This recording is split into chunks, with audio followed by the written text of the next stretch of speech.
You are listening to the Milan Weekly Podcast, the English voice of Radio Rossonera and Milan fans all over the world.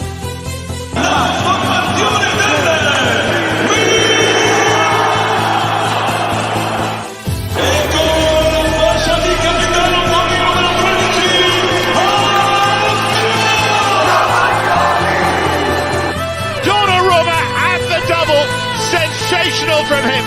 Rafael Leao produces a moment of utter magic. Teo Hernandez al gol! Teo Hernandez! Ancora lui! Una meraviglia! Ibrahimovic! Zlatan Ibrahimovic! Fuori classe assoluto! Steve, we're on time and our voices sound fantastic. Just fantastic. Fantastic. I got 16 gigs of RAMs in this computer. Thank you to the Patreon pledges. I'm flying, Steve. I'm flying. You look as gorgeous as always. Your voice is pristine. Let's get it on. Let's get it on. We'll get everybody to Andrew Peter saying that it's first time tuning in live and happy to be here. Welcome, Andrew. And we got a couple of special guests as well, Steve. We got them waiting in the green room, but. Whenever you're ready, Steve, you're good. Let's go. Let's see if we can get blocked again this time.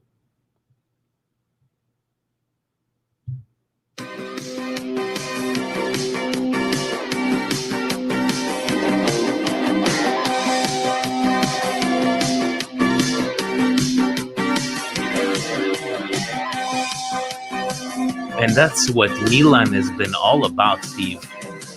Pushing to the limit. Cari amici sportivi, welcome yet to another edition of the Milan Weekly Podcast. Here we talk everything Milan, from a unbeaten Milan, from, hey, even though you might not have the best of games, you still make us win, Milan. And when we're not professionals. Nor do we pretend to be.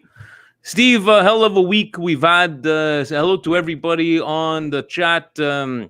Thank you, guys, week in, week out. Thank you to Edwin, always listening in. And Steve, you know what?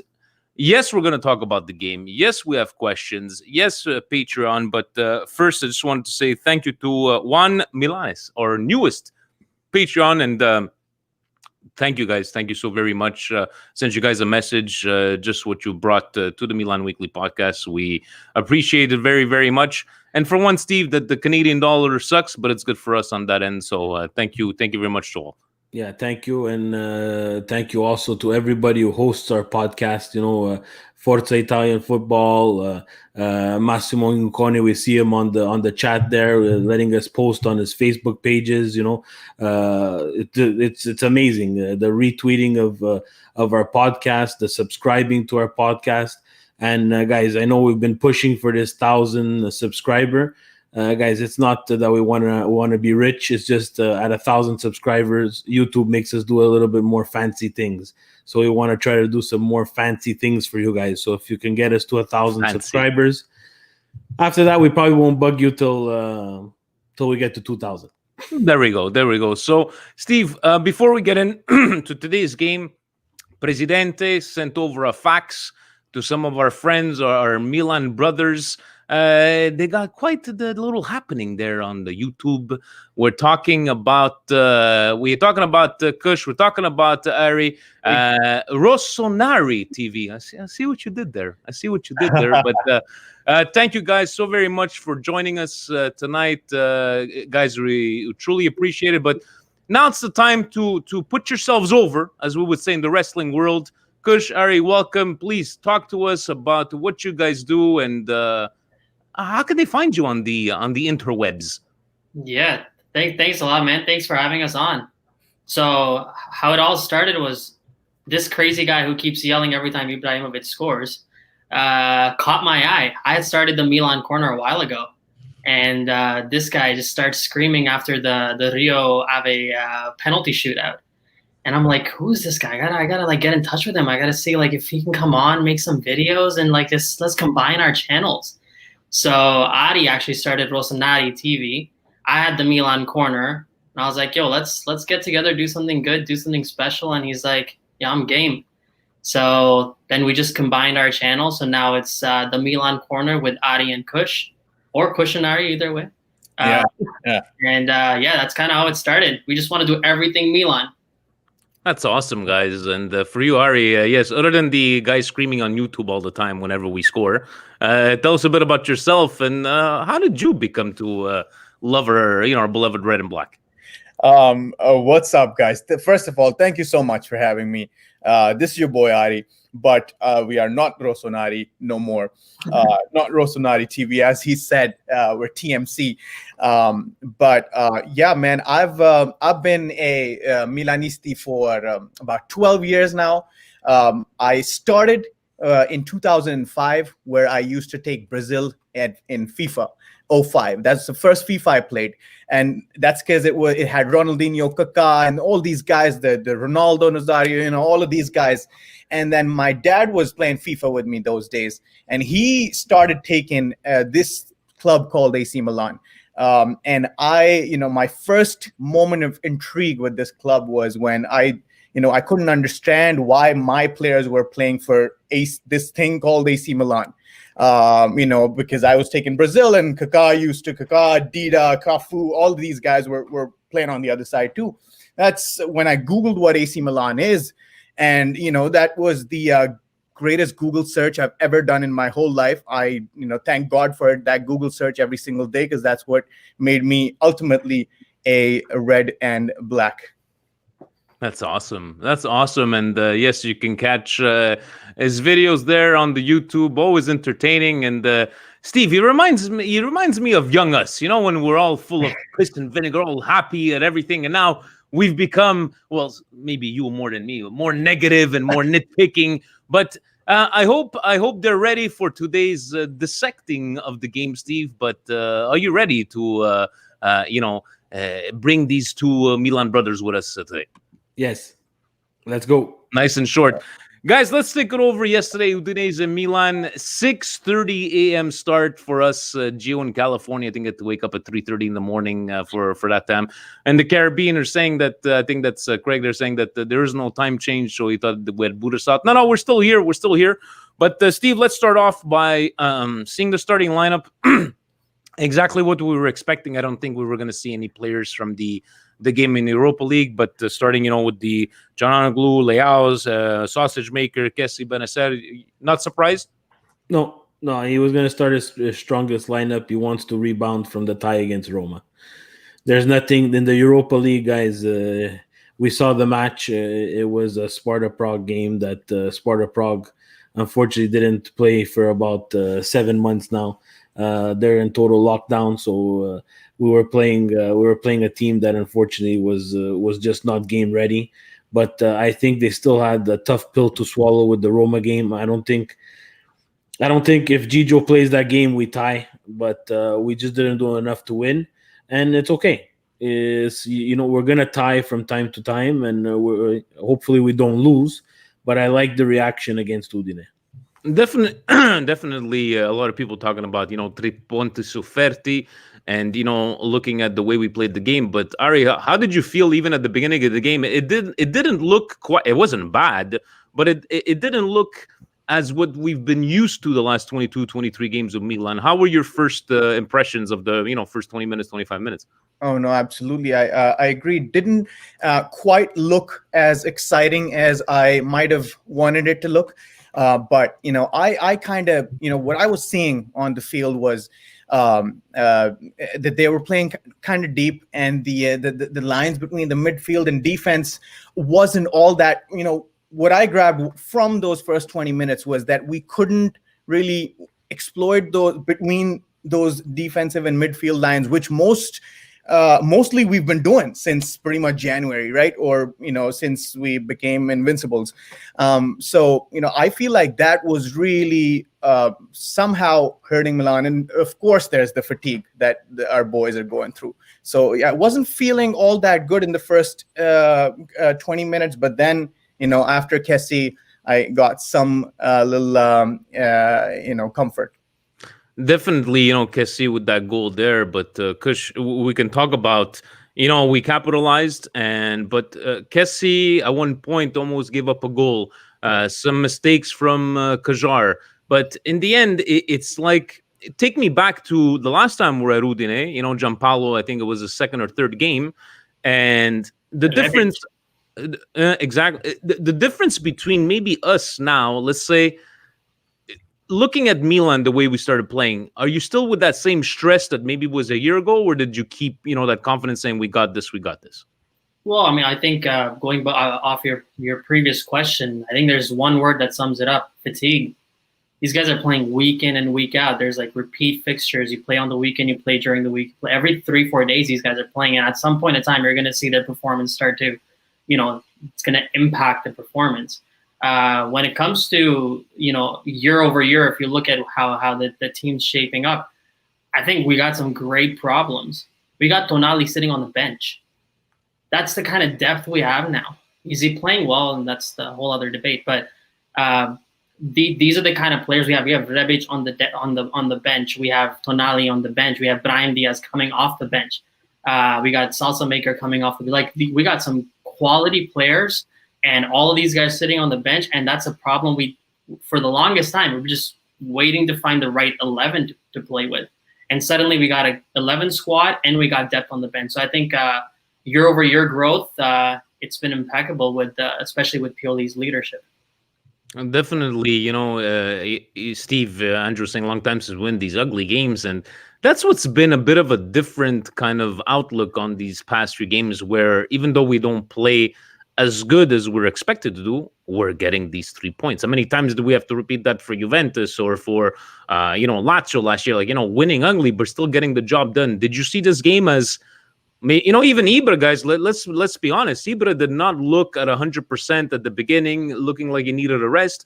But in the end, we got it done. Is this what Milan is going to be known to be? Let's just get her done, no matter how. I don't think the win was that bad. I think it was actually, you're playing away against a decent team. Like on paper, they look like they're pretty good. They've lost 5 games, but at the same time, on paper, they look like they're a good team. I think it's a scrappy win, but keeping everything in context with the fatigue, the multiple games, and the fact that you're playing away from home, you've just drawn 3-3. You got some players coming back from COVID.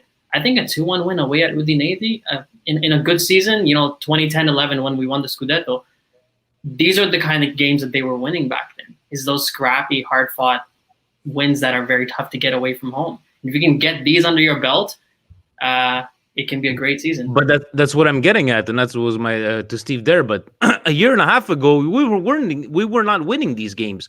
We could have been playing better, but we would tie or we would lose these kind of games against these small teams. And Steve, again, it's just not being critical.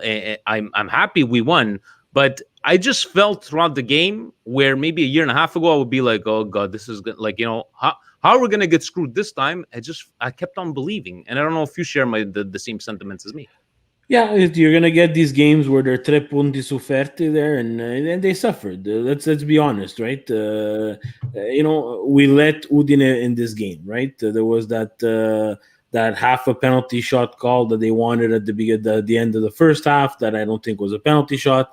And then they got this freebie penalty shot at the beginning of the second half, which again, unfortunately, Serie A and their fabulous use and non-use of VAR gave you Udinese life. But to be very honest, at Kush, on paper, Udine is a half-decent team. I just don't find that they created anything. I think Milan let them into this game where they had no reason to be.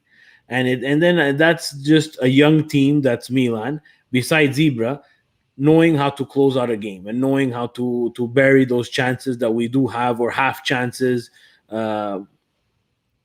That's going to be the learning curve, right? And here we're very critical of that, and I don't shy away from it. In the end, games like this, they're going to catch up to us, right? We won't get that Ibra half a bicycle, and we'll drop the 2 points, right?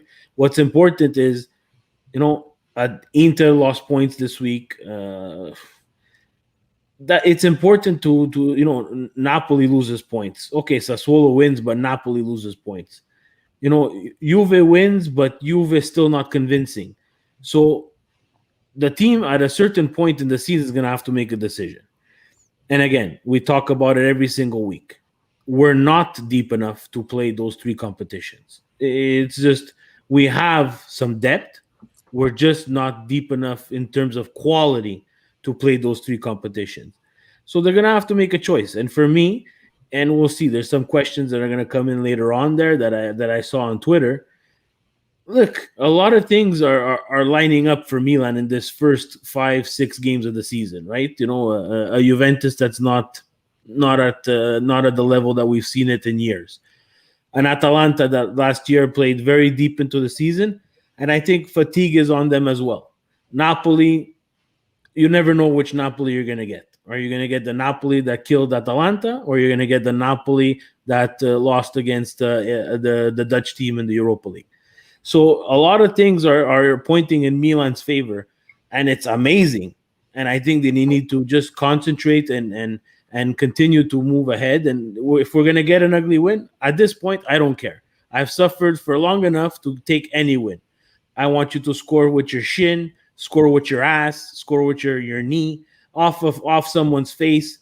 If they don't use VAR and it's in our favor, I'll take that too, especially if it's against Juve and Inter. I don't care. I want to win. And, the VAR coming up always in discussion. All right, what did you think about those? Let's say the no call. Were you on the same side that it just looked like, I know Ibra had put his arm around, but the Romagnoli, for me, it's like, I don't know, guys. For me, the Romagnoli one is like, at first glance, I'm like, no, that's not a penalty. Then I look back and I'm like, yeah, that was a penalty. And how are you feeling?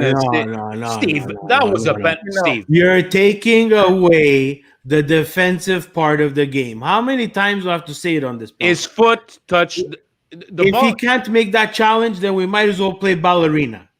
But isn't this the way City has been the last? No. Defender needs to be able to defend. Okay, so that's a makeup call. That's a makeup call for what they didn't want to give in the first half, and that's it. We have to move forward. Do you agree, Ari? Do you think they were both like very soft and they gave the one to Udinese because of that? Well, so I look at defense and specifically defensive tackles with a little critical eye, because I play a lot of football or soccer, and I'm on defense, all right, and I make a lot of lunging in tackles or sometimes even slides. Essentially, when all is said and done, I do not think that was a penalty. Yes, it was close, which I think maybe anyone would agree, right? All people who are saying that was a penalty are saying, okay, there's maybe an argument that it wasn't. And all people who are saying that wasn't a penalty are saying maybe there's an argument that it was. If it's that 50-50, number one, the first and foremost thing that I care about is that the decision at least go to VAR. Or maybe the ref at least goes to cover to look at that square screen, right? That sign. Why? Here's my main point, right? When I'm a defender, when I'm on defense, and I know I've touched the ball and then I've made contact, as Capitano did, right? He did get contact right after the touch. I look at that touch. Was that touch just a little bit that the player could have, easily gotten to it and still gotten a shot? Or was it enough to, not have that contact really matter at the end? Those are the kind of things I'm looking at. And that call had a big touch. The attacker wasn't going to get to it if Romagnoli even didn't get the contact after the touch. So those are the reasons why VAR should at least have a longer conversation with this stupid guy on the field than the conversation that actually took place, because it was merely 5 seconds and he decided, no call, or no, I'm not going to the TV. That's what pisses me off the most. Why aren't you going to the TV? You're going to add this time in extra time anyway. You're only going to improve your integrity as a referee if you're going to make good decisions, and it's okay to second guess yourself. Maybe these referees, as you said, because of the earlier call, and this deals with a whole level of psychology that I don't know how Serie A is going to implement, but maybe they need to teach them not to get nervous about previous decisions and then make your active decisions based on whether you may or may not have messed up earlier in the game, right? That's what my call is. But all said and done, I do believe it was a penalty. Sorry, it was not a penalty. It was not a. It's a good take. It's a good take on those ones there. But the VAR, nobody's ever going to explain it to us. We don't know what makes you go there, not go there. Yeah. What's sorry to interrupt you. What's the deal with VAR? Like, they're still speaking in their ear and letting him know, right? Like, hey, it's not a penalty. That's like the caramel, because you don't know. This is like a mystery. You don't know what's going on. Maybe it's VAR. Maybe it's not VAR. And this has been the confusion with all Serie A fans, because I love it how Serie A was the one league that had the most controversial refereeing calls before VAR. And even after VAR, we are the league with the most controversial calls. But, on a side note, because let me ask you, taking away the penalty incident, Romagnoli, has he lost a step for you? Or is it just him, like, oiling out the gears and getting back in shape there with Kajar? Yeah, I was baffled. I heard people say that he should be on the bench. It's like, what are you talking about?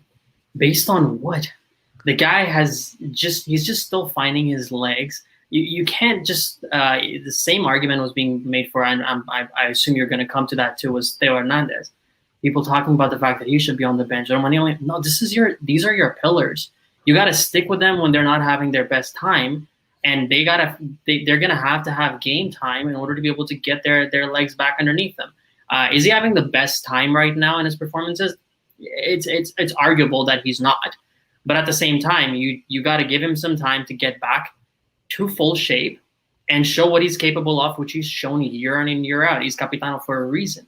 Also, going back to the VAR stuff, I heard Giacomelli was suspended. He was on the sidelines after his 2 penalty calls against Roma. So, I mean, I guess they kind of do take action against refs too when they do a crappy job. At least that, right? When they do realize the mistakes, besides the fact, but it always seems too little too late.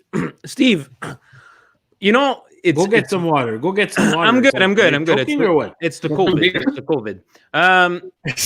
Steve, Hakan did not have the greatest of games. I know he's been hurt and everything, but how much do you relate the bad performance? You needed some WD-40 for. No, this is for Hakan. That's for Hakan. Can you correlate his so what bad performance to the team's performance? Him, the way he's mastering that midfield, what we've been used to seeing him. So you got him some WD-40 to oil out his gears.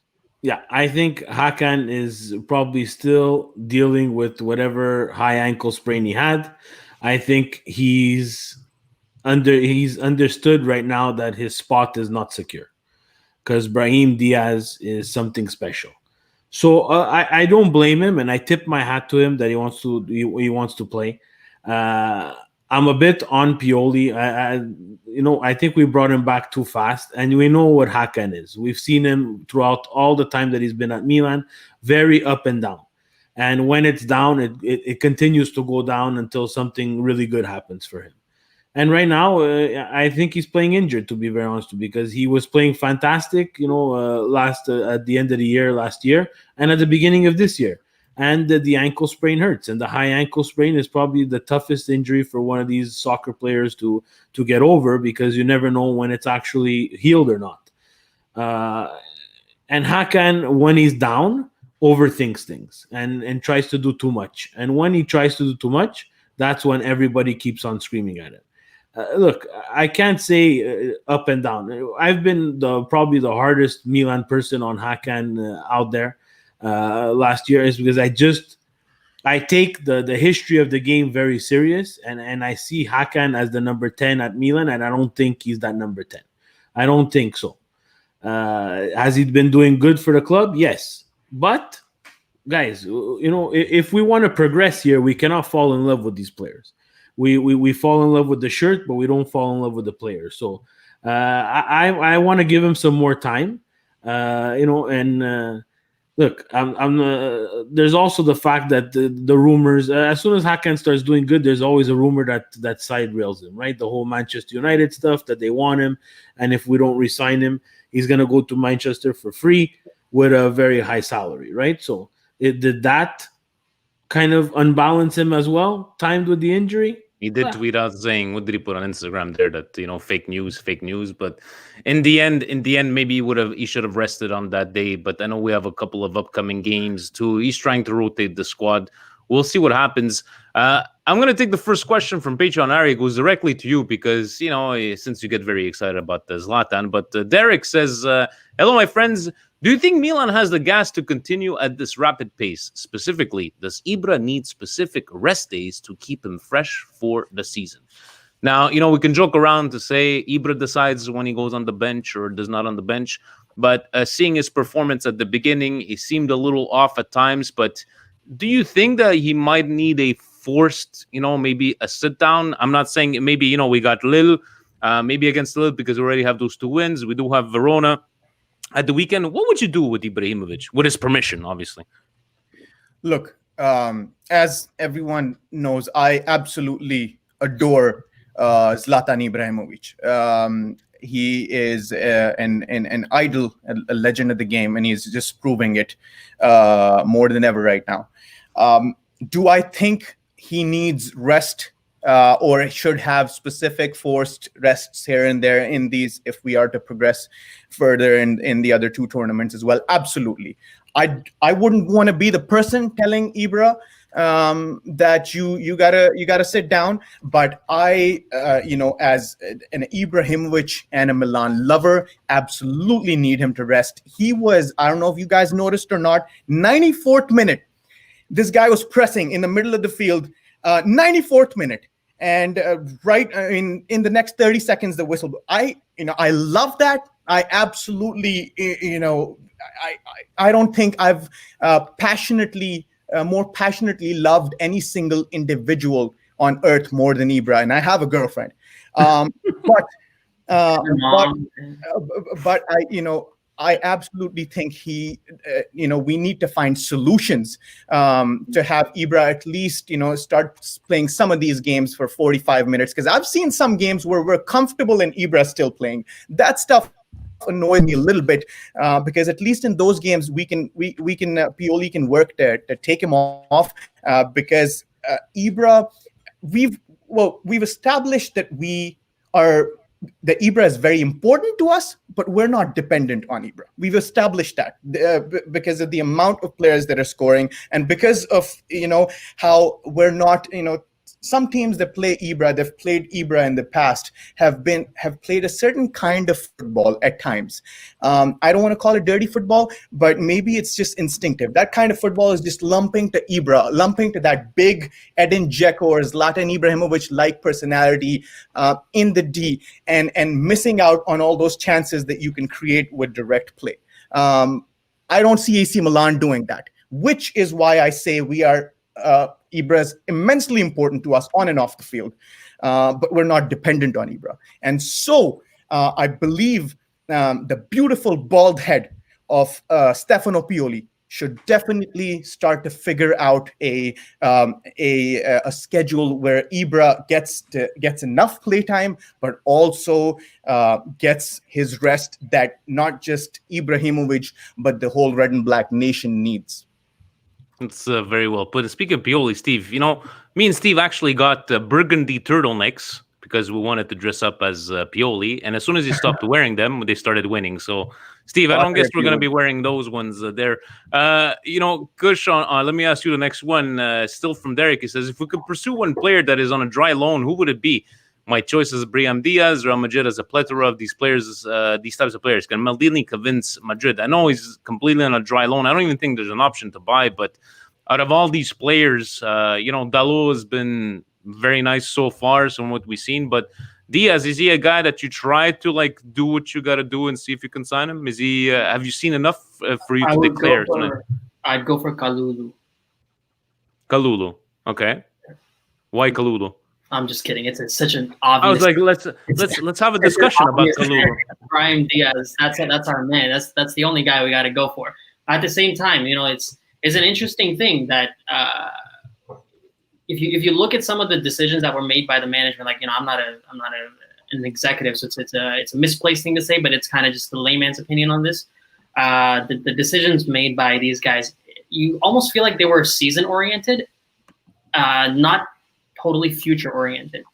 The dry loans for these guys, they seemed a little bit like they were just kind of focused on this particular season, and especially bringing back Ibrahimovic. He's obviously not the future of the club. We're gonna have to find a replacement package for Ibrahimovic as well. But to specifically answer your question, Brahim Diaz has to be the guy that they have to go for. He does seem to have good quality. I mean, it's a 5 appearances, 5, 6. Remember when Stefan El Shaarawy was a thing? Let's weigh things out and see how what his consistency is like. You can't really decide on a string of 4 or 5 games. Let's see how he performs throughout the season, and if he does, there's no doubt in my mind that Milan's gonna go to war to try and get him on a permanent basis, and he's gonna want to have to be here too. I mean, if he wants to go back to Real Madrid and try his luck there, then that's a whole other thing. So that's the guy. That's the guy to go for. Steve was always saying, even at the beginning, give us all these players and then we'll figure it out, right? If we make these Champions League qualifications, whatever the case may be. Steve from Ryan on Patreon, he's saying, this was a very tough but mature performance from the team. Definitely not our best, though. However, when Udinese scored, I had the belief that we would be able to do something, and then Ibra happened. Love this crazy guy. Question, I think we need to diversify how we score goals so that we can easily beat teams like this. For example, we do not score enough on set pieces or headers from crosses. I think if we do get better at this, we can drop dumb points to teams who pack the defense. What are your thoughts? Brings up a pretty good... it's not like we're very diversified with the goal scoring. But what do you take on Ryan's question? Look, guys, on set pieces, we bought Hakan as the next coming of Mihailovic, right? The free kick taker that never miss. He hasn't panned out. We have Ibra behind the ball sometimes. He hasn't panned out as well, right? It's a long time we haven't seen Ibra on a free kick.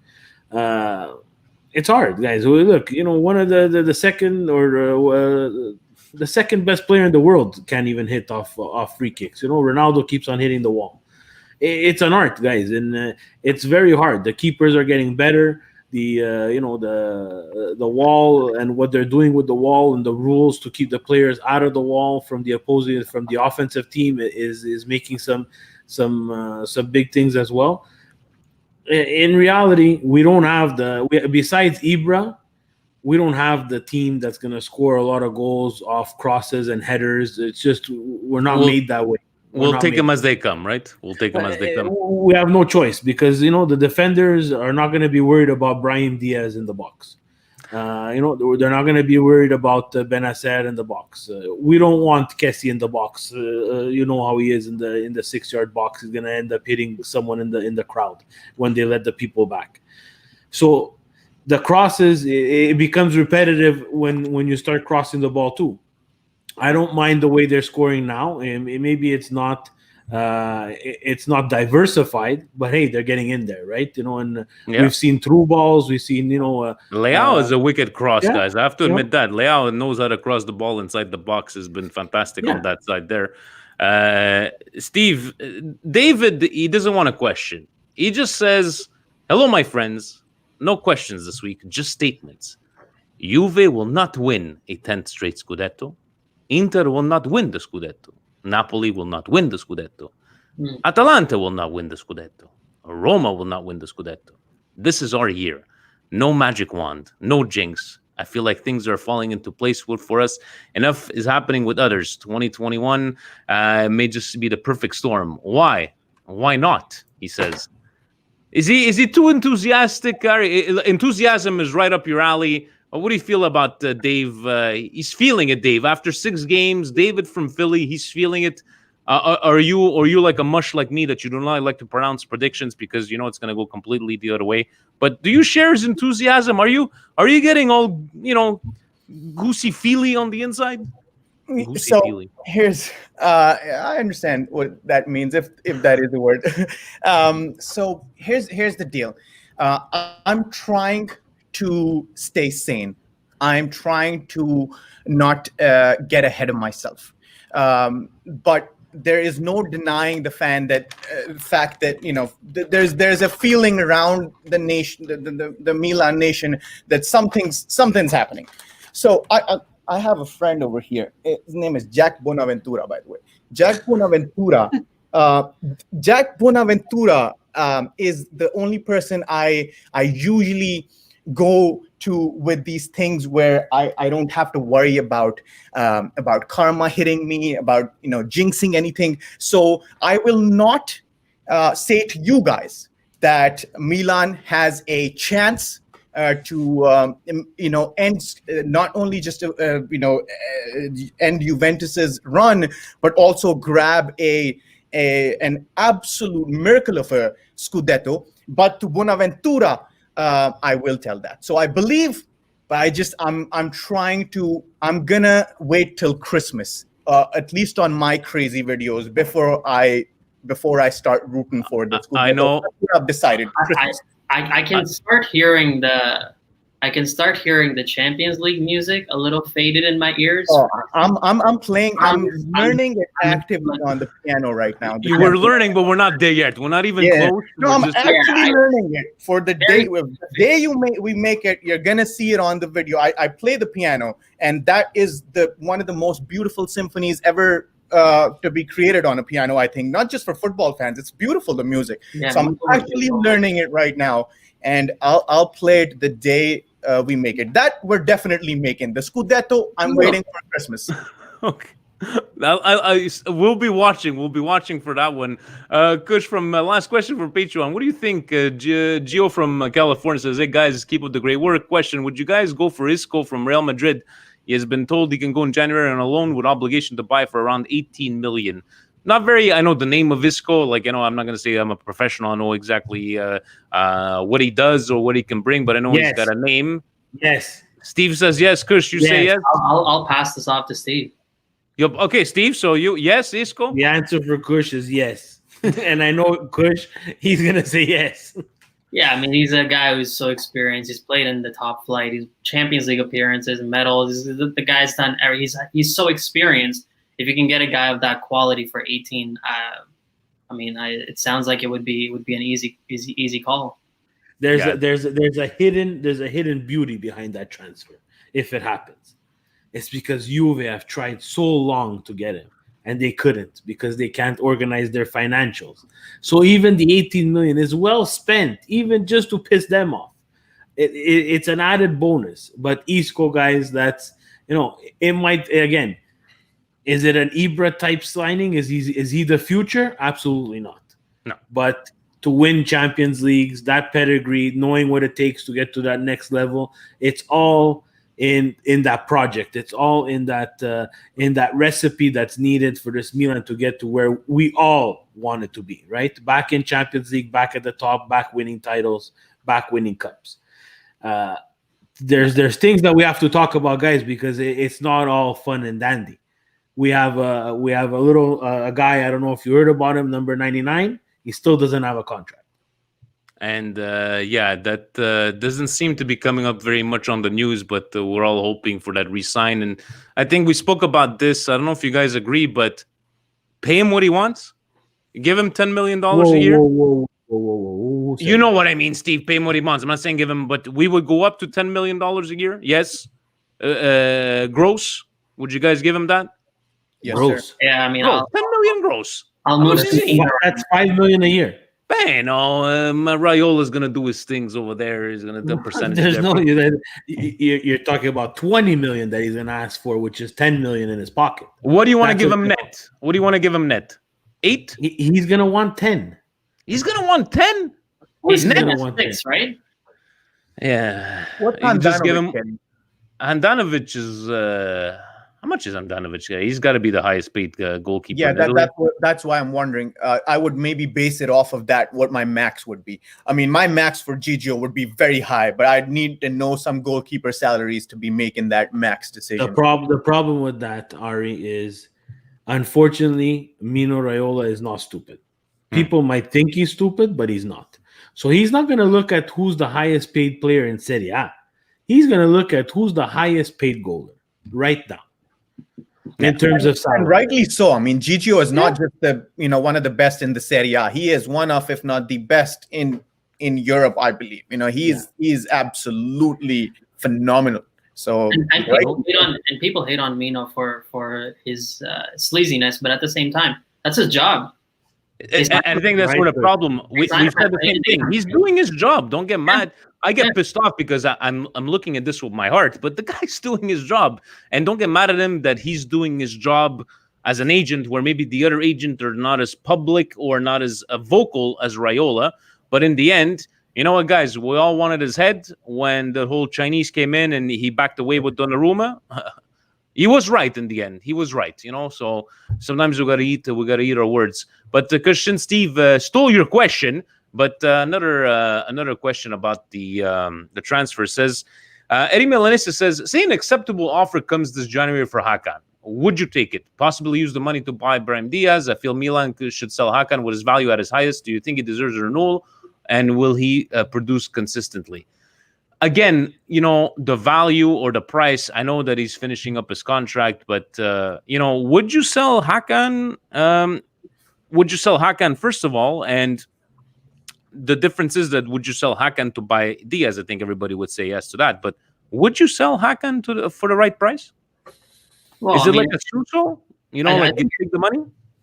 Kind of depends, right? Like if they can't afford Brahim Diaz, which I doubt, if they truly can't afford him, sure, yeah. I mean, you can subsidize the cost of buying Brahim Diaz.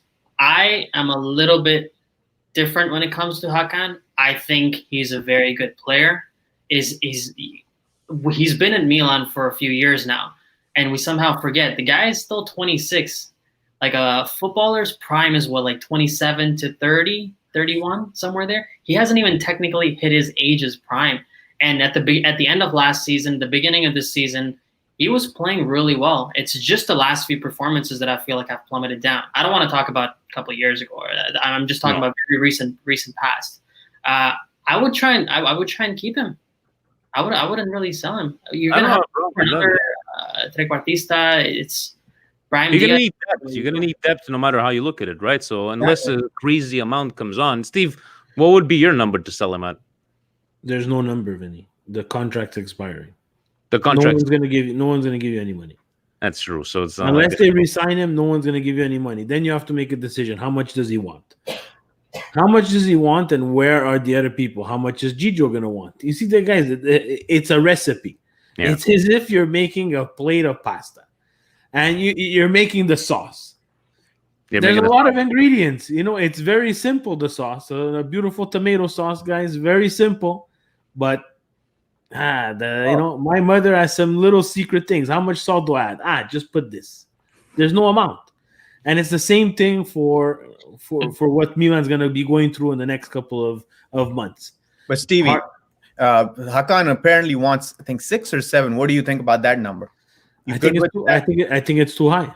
I think it's too high because he hasn't shown me enough to merit 6. You know, that's 6 or 7. We're talking about what Gigio's making right now, what Zlatan's making for a year. You gave us 6 months of good performances. We can't take just 6 months of good performances over the the last, what has it been now, 4 years? The problem is, again, it's going to happen again where Milan's going to be stuck. Do we re-sign him and do we give him a longer term and a little less money? We might. I don't know. Kush brought up a good point. He's 26, right? If he looks for something like 5 years at decent money that we can afford, he's going to be 31, right? But we all know, right? In Europe, the contract is just basically it's the next negotiating step to if you want to sell someone, right? You can't give him that much of a high salary, or else if he sucks the bag, we're going to be with another Montolivo situation, right? Where no one's going to want to buy him. Or, you know, the other players that we've had throughout the years where we've been so terrible and which has hurt us so much in the financials, where we purchase players, they don't do what they need to do with us, and, you know, we have trouble selling them. I'm excluding Suso because that was a bargain buy and a bargain sell. But, you know, if we go back, you know, we're never going to recuperate, or we're never going to get any high money for like a Conte. Will you be able to sell a Kessie at a very high price? But what's that going to do to your team? So we're stuck where our good players, we need them so much that we can't sell them. And a player like Hakan, who I'm not saying he's not important to the team, he's very important. But at a certain point, you're going to have to make a decision. And we're stuck where we don't know if we have a replacement for him. And there lies the problem. I know you touched a little bit on this Ari before, but just to reiterate your stance on this, who was it, Greg, on Instagram? I figured out how to use Instagram, Steve. What is the ceiling for this Milan? At what point should we consider them to be real Scudetto contenders? My position is that if we are winter champions and we can straighten by adding a quality center back and a right winger, we can dream of the Scudetto. Do you? I know you touched a little bit base on that, but center back has been always a talk before, on the wing as well. But are you with Greg here to, you're saying you got your piano music ready, but to start dreaming if we are winter champions? Do you agree with that? I completely agree with the statement. There's an asterisk next to it. Yes, winter champions. I want to see Christmas time Milan doing the same. The asterisk gets off when they sign the appropriate players, which are the two positions you mentioned. I also sometimes think to myself, wonder whether we, and of course, depending on how Ibra is doing, if he gets tired, we have to always keep that in mind. Rafael Leao has shown me very recently that he can do some center forward duties. Before that, I was of the opinion that he's much better on that left side than he is, stepping up for Ibra. So sometimes I wonder whether that position also, maybe if we are to go 3 competitions, and with Ibra's mentality of playing 90 minutes, I'm thinking maybe there's that CF position that needs to be, underpinned more. But yeah, the center back and right wing, which Salamakers is, doing a great job at, by the way, which was completely unexpected. I thought he was just a Borini 2.0, but he's so much more than that.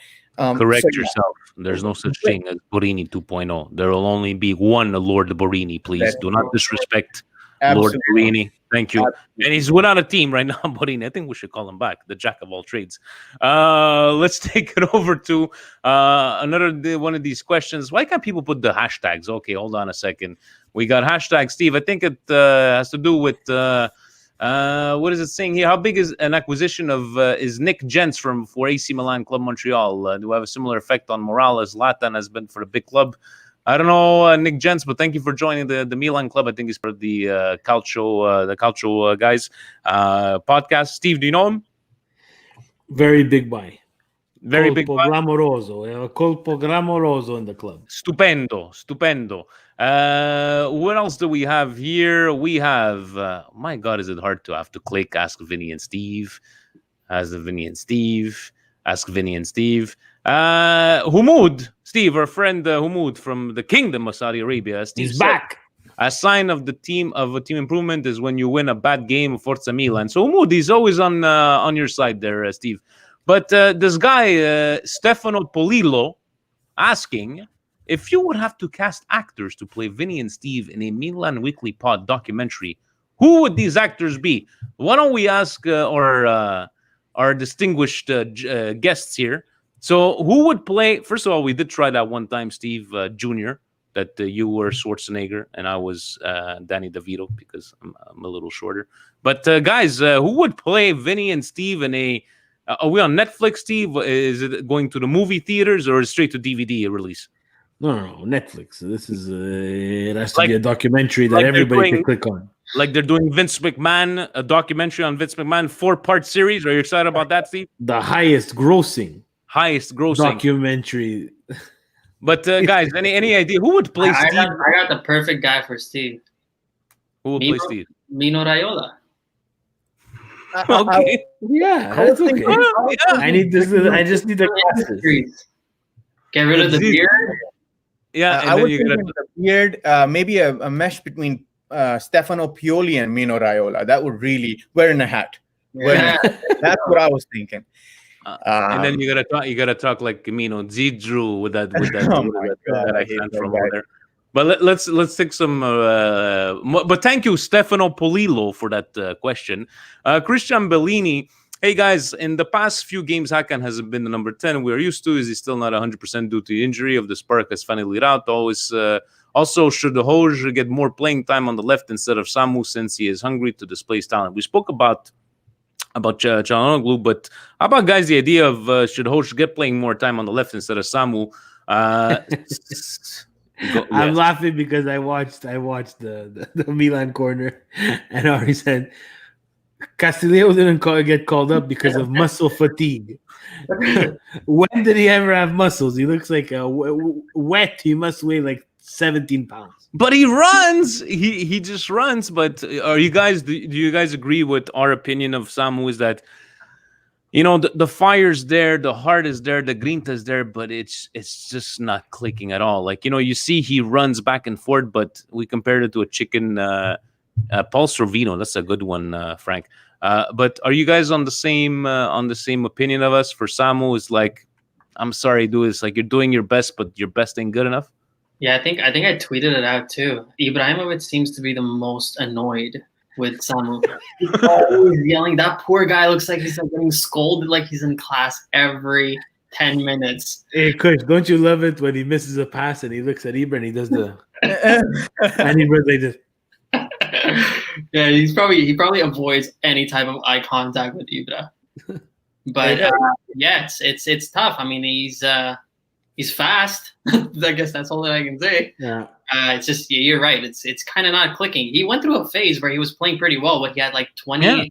Like at the beginning of 2020, I think he had a lot of assists. He had the leading assist in all of Europe. I think 7 assists or something like that. So he went through a good phase, but I think with the right wing now being dominated mostly by Salamanca, yeah, he's not getting enough play time to really show anything consistently. And even at this point, not even, I'm sorry, Samu, I know we spoke to you on Skype about a year ago, but right now, not even quality to be on the bench, unfortunately. And we wish him, you know, like he does show that grinta, but we need to see more from him. The other question here, Ari, let's say, take it to you. What do we have? We have eggs and pancakes, 10 games in. What are your thoughts, feelings, predictions, and critiques? Ever since Romagnoli came back, we've allowed 1 goal each fixture. How do you feel about the Romagnoli and Kajar pairing? I know we spoke about Romagnoli, but we're keeping this pairing. We're not changing this up for now. We're just, like you're saying, just a well-oiled engine and get this thing back on track. We're not putting in Musacchio anytime soon. We're not putting in Duarte or like Durante, as Steve would like to call him. But no, we keep it to the pairing. Hey man, I'm a big fan of Capitano, and I defend him. I defended him my last video. I have my threshold to where I start getting into the group of guys who've been, you know, critical of Romagnoli lately. That threshold still has a lot to go. Why? Because of, well, 2 reasons. First and foremost being, you know, him being back from the long injury, which people seem to, you know, forget. I think with the advent of social media and us watching so much football, there's all these 5 leagues, there's 20 teams in each league, and there's so much to watch.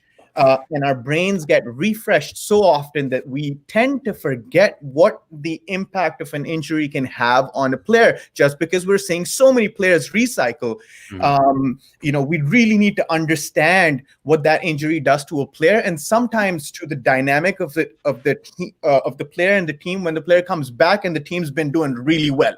Right, we saw that Kayer gave a lot of confidence to Gabia, and you know, towards the end of it, Gabia was starting to put in some solid performances. But these performances, I absolutely ruling out due to from the Capitano. I'm ruling out due to this fatigue and the fatigue from the injury. I also believe that Stefano Pioli, again, that beautiful bald head, the things he's done with Calabria. We've all seen what an animal Calabria has been lately. And we've all seen, of course, the mentality, the change of mentality that he's brought about within Kessie and Çalhanoğlu, whether that's Ibra or Pioli or both of them being combined. I think that shadow effect is going to soon, within the next 4 games, come over and instill upon Çalhanoğlu, upon Romagnoli, and Capitano will be back to his solid self. I also think Romagnoli, he's only had like maybe 2 bad performances against Roma and Udinese. And bad is a strong word, right? Bad is a strong word. Not to Romagnoli level, yeah. Right. And he came back in a fiercely contested derby. Let's not, forget that as well.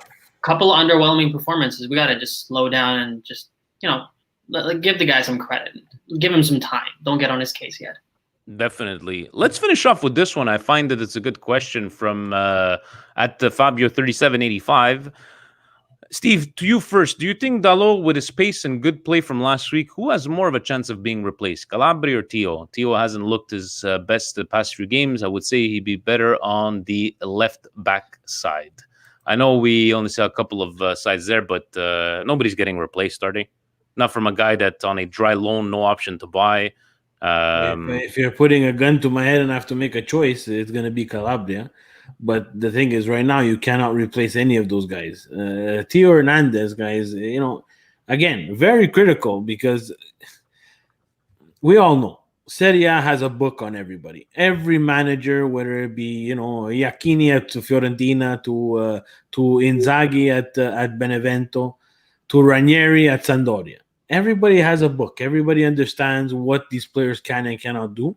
And you know what? Tio last year burst on the scene, and he was this put your head down and move forward type of guy. And now it seems like the book is, if you try to make him play defense, you kind of unravel him a bit.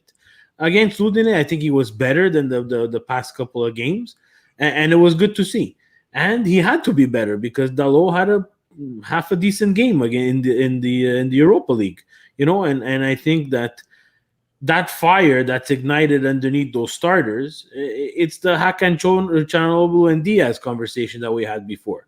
I'm not saying Dalot is going to replace Hernandez, but 1 bad performance, 2 bad performance, 3 bad performance, 4 bad performances, then the manager is going to have to start thinking about things, right? So, but right now, no, you cannot replace either of those guys. And everybody knows I'm not the biggest Calabria fan. I don't think he's our right back for the Champions League, but can I give the guy some credit? Absolutely, because he had a really shit year last year. He was getting replaced by someone who had like 17 knee operations, and that guy was playing better than him. Conte was playing better than him. And this year, I cannot say that. We haven't seen Conte yet because he's still injured, but Calabria has been playing well. So you ride that horse till the horse has no more juice. And then after, we find someone else. No, definitely. And I know, Ari, you've been very spoken about Calabria, how well he's played in the last couple of games, and he's impressed most of us. So, no, definitely, I don't know if you guys would agree right now, you wouldn't take away Calabria or Hernandez to put in Dalot. Dalot is, again, a great substitute, but in the end, we need to keep in mind, he is on a dry loan in Manchester, made sure that the option was there, no option to buy. So again, why, other than giving him the playing time when we need to rotate, right now, that's what you're going to be, a rotating player, because you wouldn't be playing at Manchester United, might as well play 1 game out of 3 here would be like. But Manchester United is just probably the dumbest organization that I've seen. And in all this time that we've suffered as Milan, I've said it out publicly, we've been dumb. We've been dumb. But we were dumb with no money. And we were dumb with no money that we could spend. Hey, Manchester United is the dumbest with the money. Like Harry Maguire, you're giving this guy like 90 million. You paid $90 million for Harry Maguire. Now you got his his good name, Steve. I thought it was Mark Maguire with those home runs. Yeah. But I love these EPL guys who come in and they jump in on Twitter and they Zlatan, he's scoring in a senior citizen league. Hey, I always write back. Man United signed Harry Maguire for $90 million. And there's never a response. No English Premier person can ever respond to me that because it's fucking ludicrous. It's ludicrous. And then you loan out this guy, and if you watch Man United, I watch a lot of soccer. Man United's backs that are playing right now are not better than Dalot. They're not. They're just because they paid them more than he cost. You're talking about a team that let go of a guy for free and bought him back for how many million, Pogba? 110. And what's Pogba doing the last couple of years? Unfortunately, he's not a shell of himself. A shell of himself, exactly. Guys, I'm gonna let you guys think about this because every end of the show we like to do our indigestion of the week. And I don't know if you guys are familiar with the product Brioche. Brioche is the Italian cure-it-all when you have a bad stomach ache, right? So we'd give our brioches or feel-good moments. So since I'm hitting you guys, out of nowhere, we're gonna start. You guys can think in indigestion. It could be related to anything, not just Milan. It could be related to any world, the happening in the world of soccer. But Steve, did you think of any indigestions this week? Something that got your blood boiling? Yeah, to me, I'm gonna say this, guys, and again, it's probably gonna be unpopular opinion. Opinion, guys. Stop posting the table. Stop posting the table. Like, just because Milan's on top, don't sink to the level of the Juventini and the Interista. Facebook Frank, that you guys that you've never met, but he's in the Toronto area. Facebook Frank put it out there in one of the comments. Winter champion means nothing. At the end of the season, whoever's lifting up that cup, that's who the winner is. It's not wrong. Six games into the season, guys, we're posting the Salute al Capolista. It's 6 fucking games, guys. It's 6 games. And we know our luck, right? So don't exactly. It's not only that. It's that let's look at North American sports. Have the Toronto Maple Leafs won the Stanley Cup after 6 games? No. Have the Texas Rangers won the World Series after 6 games? No. So let's just simmer down and stop. Enjoy it for what it is and manage your expectations for what could happen. Because, guys, if you post the table now, trust me, in May, if we don't win, someone's gonna go find that tweet. Exactly. Don't spit up in the air if knowing it's gonna come back in your face. It's like we're here at the fan base and we're trying to pull these people back. No, come back here. It's like, just step by step. Trust me, I'm enjoying it because now people that always wanted to talk to me about soccer, 10 years of suffering, everybody wanted to talk. I can't believe Milan is doing terrible this year. Yeah, guys, I know, and explain why. Now I'm like, hey, guys, Juve is not doing good, and they leave. They get in their car and they leave. Hey, Inter tied against Parma, and they're in their car and they leave. Like, Francis doesn't answer my phone calls. All the Interisti friends that I have don't answer their phone calls anymore. The Juventini, they drive by me and they say Forza Milan, and I say, oh, Juve, and they're gone with their cars. They're speeding in the 30 zone, So I'm enjoying it because I want to talk soccer now, and now no one wants to talk soccer with me. And that's my indigestion, Steve. Can you people on social media, can you just let us enjoy this moment? Stop coming up with bullshit fucking reasons why we're right now in first place. Don't give me your Juventus that Pirlo is the next coming of God and we're going to get back. Right now, we are the best team in Serie A. Leave us the fuck alone. Don't give me no fucking excuses. When Juventus was in first place last year, did I come bust your balls? No, I didn't come fucking bust your balls. So leave us Milanistas. It's been fucking 10 years. Leave us the fuck alone. Yeah, don't give us no bullshit. Yeah, let us dream. Let us enjoy it. Please. Thank you very much. I'm not coming in your fucking backyard and telling you, oh, Juve sucks and Inter sucks. And no, let me fucking, it's Milan and Bashed. Leave me alone. I'm the one who's coming in your backyard and saying Juve sucks and Inter sucks. Yeah, exactly. But at least we'll always have Tommy to remind us about the Juventus. Did you guys think of any indigestions from the world of soccer this week, guys? I have you can go first. Well, I'll just say mine's nice and short and quick. For as long as Milan is getting the wins, my system flows really, really well. So I got nothing, man. He doesn't even need his brioche. You don't even brioche. That's fantastic. Beautiful. In and out. And you, Ari? I got a 2-word brioche for you. First of all, varfanculo. Now that we've gotten that out of the way, I want to, have put a positive note out, just because you said you can answer this in any way. I wanted to wish a very happy birthday to the Swan, Marco Van Basten. 2 days ago, it was his birthday. I myself personally feel that it's very, very important to remember these people. Why? Because us Milan fans, or at least the ones who've become fans in the last 15 years, we like to bask in our glory a lot, historical glory, right? Our club, by the grace of the universe, has been put on a historical pedestal. And so I believe that it's of the utmost importance that us fans recognize the individuals who put us on that pedestal and not forget them just because they're not playing now. So happy birthday, Marco van Basten. To the senior Utrecht. Maybe, Ari, I'm going to have you on the watch along for I have the 1989 Champions League finals. I have the 2003 Champions League finals. We're trying to do a thing, so maybe we'll get you on and get you all excited about the Van Bastens and the Inzagis of the day. Your feel good moment, Steve. Anything that made you feel all nice and fuzzy on the inside? Yeah, so I'm gonna go. I'm really embarrassed that I didn't talk about it last week, but I'm gonna go completely off the board, guys. If you're not, you know what? I'm not. Everybody knows. Everybody who's watched this podcast, they know that I'm not a fan of the English Premier League. I love watching soccer, so I will watch it.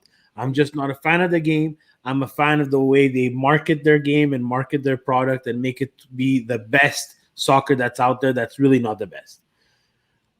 But Marcus Rashford, guys, has done something incredible with his platform. He has single-handedly taken on the government, who refused to sign a bill that would almost eliminate kids going to school not having a lunch or not having something to eat. They didn't want to sign this bill. So he created this. His Twitter platform and his Instagram platform became like this Uber Eats or like rotational type of every restaurant, bar, brasserie wanted to donate or give something to these kids, started showing up on his platform. And you guys, it was something incredible. I couldn't believe it. I was like, wow, I didn't even know he was doing this. I heard of the good things that he's done. I've never heard that it went this far. And I hope that the other people, and we've made fun of so many other people using their platform for like funny and cool things. This guy took it to another level as a sports guy. I've never seen something like that before. It was amazing, guys. I have to say, if you don't follow Marcus Rashford, I personally follow Marcus Rashford just because of what he did, because I found that to be incredible. That was a pretty cool last week. I like the little Zlatan saying, COVID challenged me, but I won. But you are not Zlatan. Wear a mask, and I like that one there. And even, guys, I might be a minority on this one, but when he scored that goal, I was like, Jesus, Zlatan, even if you kind of miss your shot, it still goes in. There we go, live selfies. I was just, and he's getting up like he just like, I love it. I love it because even though like it wasn't a perfect bicycle kick, but he still managed to score. And I was like, that's Zlatan for me. And that was my brioche, that great feeling of the week. Honorable mention to Diaz. He will forever be posterized in a Milan jersey, the green one, looking at Zlatan like this, because he was scared of Zlatan too. How about you guys? Anything else to add? Any good feel-good moments? Any brioches? The indigestion has passed. You could, unbutton the pants. Everything's good. I can have my feel-good moment right now if you guys tell Ari and I who should play us if there was a Netflix movie coming out. And Bollywood actors only. Bollywood actors. I'm gonna go with the Bollywood boys that are current WWE wrestlers, because they're only Bollywood. No, but there's. Hold on a second. Hold on. There's. Who's that guy there? Aziz. What's his? I think he looks a bit like Ari. Yeah, with the little beard. Like yeah, I see it. I see that. Because you would be Mr. Night Shyamalan. I think you could pull off. He would be the. Shut off the Steve. I don't know if. What do you think? Absolutely no idea, guys. I don't know. Can I email you guys later or what? But guys, thank you so very much for joining us. I still love that whole background you got there, Kush, with the Gazzetta dello Sports. Before we let you go, please let our millions and millions of fans and viewers and listeners where to catch your stuff and where they can catch Ari going crazy when Milan scores. Yeah, you guys, absolutely. You guys can follow us on the Milan Corner on Instagram, Twitter, TikTok. We're everywhere. We got some exciting content coming out. We appreciate you guys having us on here today. And if you want to watch Ari yell like crazy and slam the table when Ibrahimovic scores and drop his cat and run around, the Milan Corner on YouTube. There we go. So he likes to hit the tables, Steve. You hit him for anger, he hits it for joy. But go ahead. Subscribe. But if you're a Merda fan, give me a dislike, report my channel, or report your account back. I like it. He's got fun. But Merda, does it include multiple Merdas? Inter Merda? The top 3 Merdas, not just Inter. Okay. You see, I like it because you're not racist towards only one base of fans. You're very, you hate them all equally. All the guys who've been taking the Champions League spots. There we go. Guys, I respect Atalanta. Yeah. You respect Atalanta. Steve, you respect Atalanta. I like their manager. I was actually hoping for him to come. Wait a goddamn minute. I was rooting at one point for him to come to Milan, but of course I have no regrets whatsoever. Ari, do you realize what you just said? That you have respect for Gasperini? Well, this is aside from we're almost done. Aside from the emotional aspect, it's just the football. I like what the guy's done. I'll let Steve answer you on private messages because Steve and Gasperini they don't get along. They don't get along. I know. No one dances on my Milan. Let me tell you that much. That's right. Get your own fucking stadium, guys. Thank you so very much, man. We really appreciate it. And we'll talk to you guys very soon. Thanks, guys. Thanks for having us. Forza Milan. Forza Milan. Forza Milan.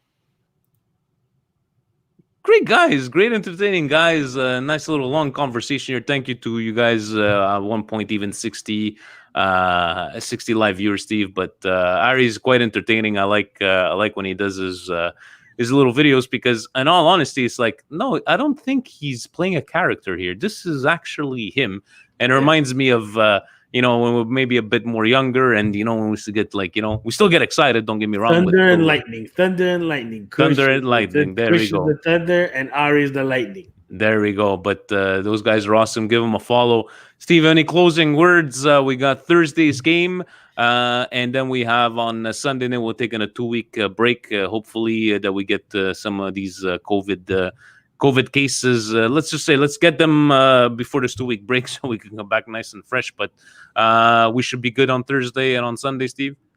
We should be good. But we're gonna need this break. Yeah, I feel good about the Thursday match. Look, Verona is going to be tough. They're a tough team. They're a ball busting team. I see another similar to this Udinese game, right? So it's gonna be it's not gonna be easy breezy for everybody. So